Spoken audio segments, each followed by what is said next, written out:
Question है a ring of mass 4 kg and radius 5 metre is just release from a inclined plane having roughness 0.7.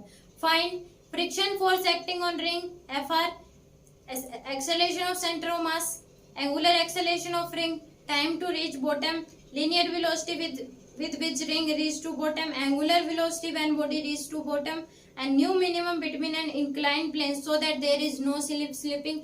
New minimum कितना चाहिए कि slipping ना हो. If roughness in above example is half of new minimum, then find acceleration of center of mass. अगर new minimum को half कर दिया तो एक्सेलरेशन ऑफ क्या होगी सेंटर ऑफ मास की, वो बतानी है हमें. ओके, तो फर्स्ट पार्ट फ्रिक्शन फोर्स निकालना है. तो इसके दो कंपोनेंट आ जाएंगे, एक नीचे की तरफ और एक इधर. हमारे पास क्या आएगा नीचे mg साइन थीटा और इधर mg कोस थीटा. तो हमारे पास क्या आ जाएगा mg मास कितना है 4 इंटू 10 इंटू साइन 30 डिग्री क्या होता है 1/2. तो हमारे क्या आ जाएगा 20 न्यूटन. इधर ऊपर की तरफ क्या लगेगा इसमें फ्रिक्शन फोर्स और mg कोस थीटा.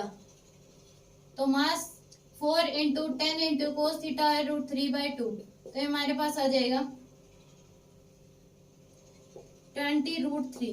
ओके, तो हमारे पास फ्रिक्शन फोर्स कितना लगेगा ये बताना है. तो फ्रिक्शन फोर्स रिंग के केस में क्या होता है F/2 और F फोर्स कितना आ रहा है हमारे पास 20 डिवाइड बाय 2. तो फ्रिक्शन फोर्स कितना लगेगा 10 न्यूटन. फ्रिक्शन फोर्स कितना लगेगा हमारे पास 10 न्यूटन. तो एफ नेट की वैल्यू क्या आ जाएगी हमारे पास 10 न्यूटन आ जाएगी. एफ नेट की वैल्यू 10 न्यूटन. अब second ACM centre of mass, acceleration of centre of मास कितना आ जाएगा एफ नेट डिवाइड बाय में मास कितना है 4. तो 2.5 मीटर पर सेकेंड स्क्वायर हमारे पास क्या आ जाएगा एक्सेलरेशन ऑफ सेंटर ऑफ मास.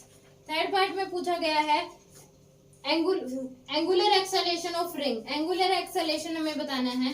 तो थर्ड पार्ट में यानी कि अल्फा क्या होगा ये बताना है. तो सबसे पहले टाउ निकालेंगे. टाउ इक्वल टू क्या आ जाएगा हमारे पास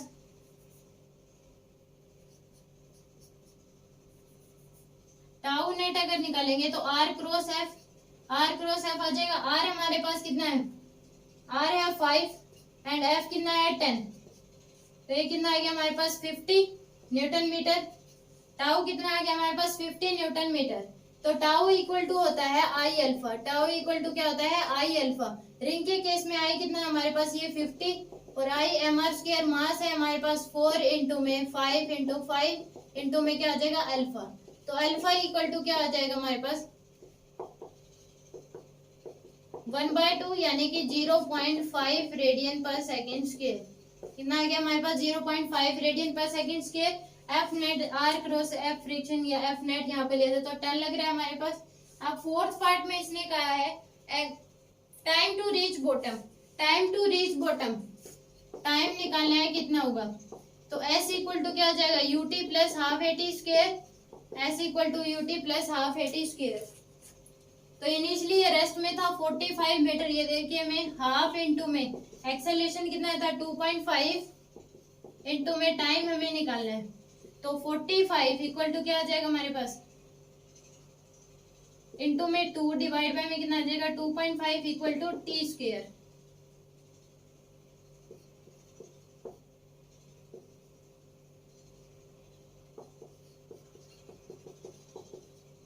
एटीन बाय 5 इक्वल टू क्या आ जाएगा टी स्क्वायर. सॉरी 0.5 आएगा. तो नहीं कि 90 डिवाइड या फिर 180 डिवाइड बाय में क्या आ जाएगा हमारे पास 5 इक्वल टू टी स्क्वायर.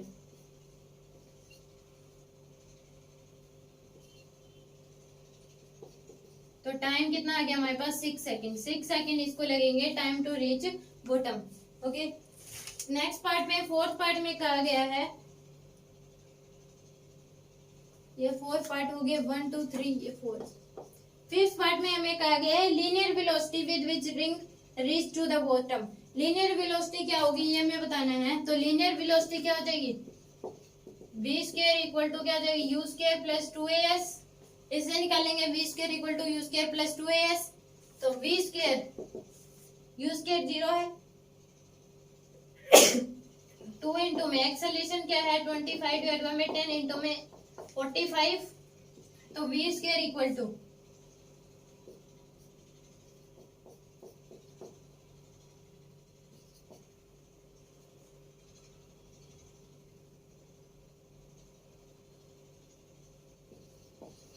तो v इक्वल टू क्या आ जाएगा 15 मीटर पर सेकेंड। 50 मीटर पर सेकेंड हमारे पास क्या आ जाएगी लीनियर वेलोसिटी। अब इसमें पूछा एंगुलर वेलोसिटी क्या होगी। एंगुलर वेलोसिटी क्या हो जाएगी 6 पार्ट में। v इक्वल टू होता है r omega. v equal to क्या होता है आर ओमेगा। v हमारे पास 50, आर हमारे पास 5 इंटू में ओमेगा। तो ओमेगा हमारे पास क्या आ जाएगा 15 डिवाइड बाई 5 यानी कि 3 रेडियन पर सेकेंड। एंगुलर वेलोसिटी क्या आ जाएगी 3 रेडियन पर सेकेंड। अब इसने कहा है कि mu minimum between the inclined plane so that there is no slipping. Mu minimum कितना होना चाहिए कि स्लिपिंग ना हो, यानी कि फ्रिक्शन फोर्स क्या होना चाहिए हमारे पास।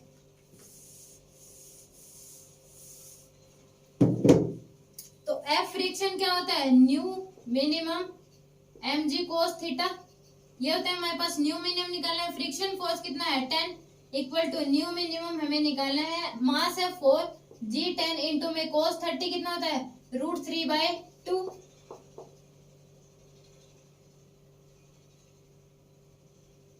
तो 10 इक्वल टू क्या हो जाएगा न्यू मिनिमम इंटू में 20√3।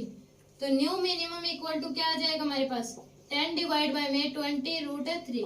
तो क्या आ जाएगा 1 डिवाइड बाय में 2√3।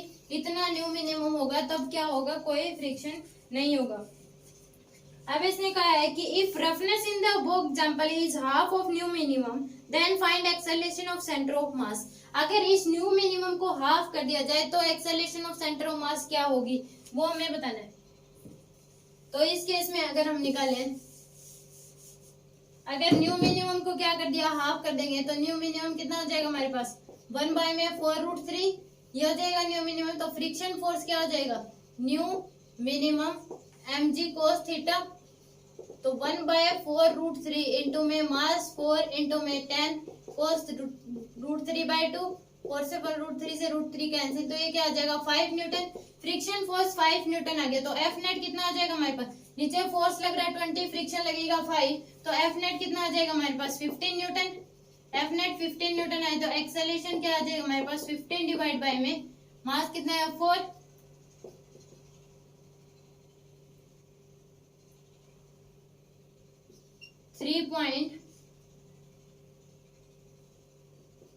तो 15.4 हमें इसको लिख सकते हैं या 3.75 मीटर पर सेकेंड स्क्वायर। तो ये हमारे पास क्या आ जाएगा centre of mass. This is the question.